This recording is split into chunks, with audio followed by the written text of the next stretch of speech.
Richard Ramirez has been called many things: the Night Stalker, a Satanist, pure evil.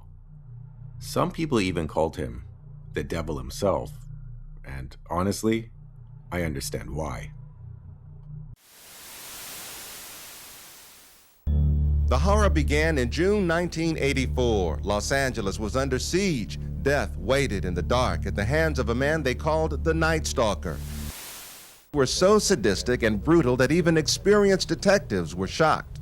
He took a woman in her 60s and stomped her to death with his foot, leaving an imprint of a shoe on the side of her face. That to just executing somebody upon walking into a room after he entered a house. He strangled, he used a ligature. He murdered at least 13 people, sexually assaulting his victims, broke into homes while people slept, then walked into court with a pentagram drawn on his hand shouting, "Hail Satan." But after researching Richard Ramirez, I kept coming back to this one question. What if Richard Ramirez wasn't trying to become the devil? What if he was actually trying to escape being Richard Ramirez? Because the more that I looked into his life, the less I saw Satan, and the more I saw a very deeply insecure man who actually discovered that fear made him feel very important. What do you want the world to know about you? The world has been fed many lies about me. But the deeper I went into Richard Ramirez's story, there was something that stopped making sense. Because the man who wanted the world to see him as Satan rarely confronted power. I mean, he actually hunted weakness. And when that's realized, I thought maybe the Night Stalker wasn't a person, but perhaps a mask. A Satanist admits to being evil. Do you admit to being evil, Richard? We are all evil in some form or another, are we not? I'm asking you the questions, my friend. Yes, I am evil. Because Richard Ramirez carefully built the image that you see. The black clothing, the sunglasses, the pentagrams, the smirking, and the courtroom theatrics. And even the media helped in all this, calling him the Night Stalker. Sounds less like a man and more like a spooky supernatural force. And that's exactly what Ramirez really wanted. He wanted to become something larger than life. But mythology always has a way of hiding behavior. And behavior is where things get interesting. Would you have hurt those people? Why did you kill those people? No comments. No comments. I cannot answer that at this time. Now, let's look closely at Ramirez's victims. Many were asleep, many were elderly, many were isolated. Many never even saw him coming. And here's a question nobody asks. If Richard Ramirez truly believed he was this dark, unstoppable force, then why did he overwhelmingly choose people who couldn't fight back? And there's another contradiction that fascinates me. Ramirez wanted people to see him as Satan. But even in the biblical story, Satan doesn't sneak into bedrooms attacking sleeping grandmothers. He actually confronts kings. He tempts prophets. He challenges Christ in the wilderness. And whether you see those stories as literal or symbolic, the pattern is still interesting. Richard Ramirez didn't challenge power. He hunted weakness. The image was rebellion, but the behavior was perdition.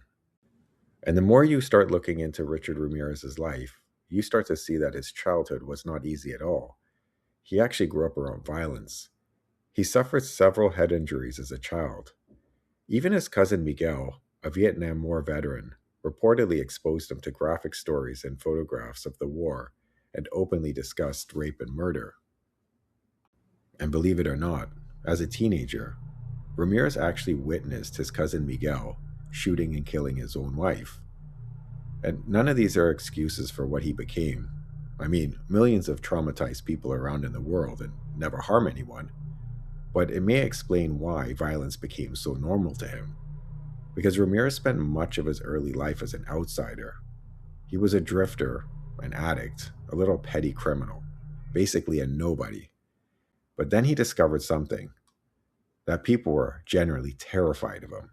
And suddenly, this mattered. Swerves around my car. It's like he's right there, like a moment stop. And he has this horrible big grin, and he's missing all these teeth. He just stared at me like a killer clown.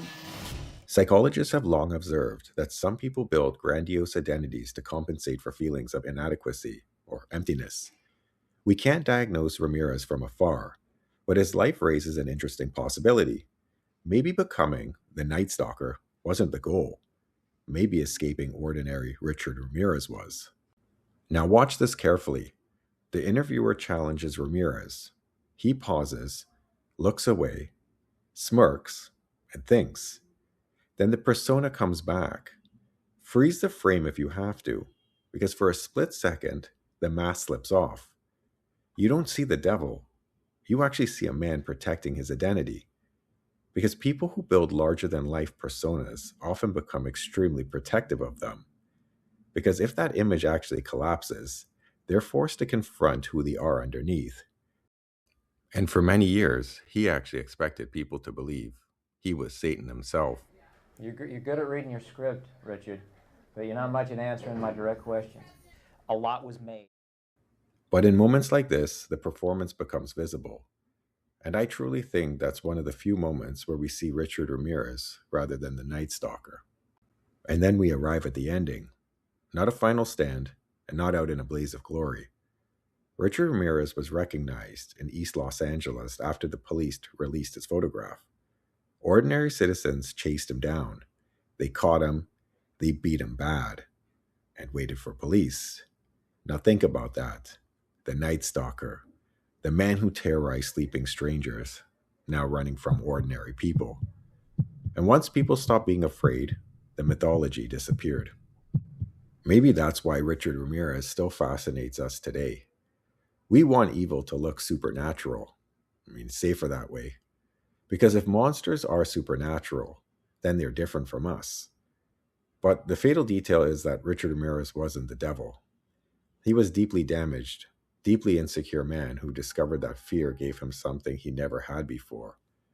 An identity, power, and significance.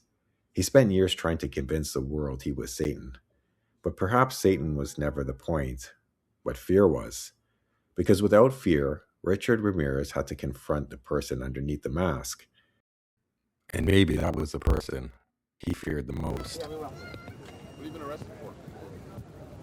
You ever been arrested before? And that may be the fatal detail.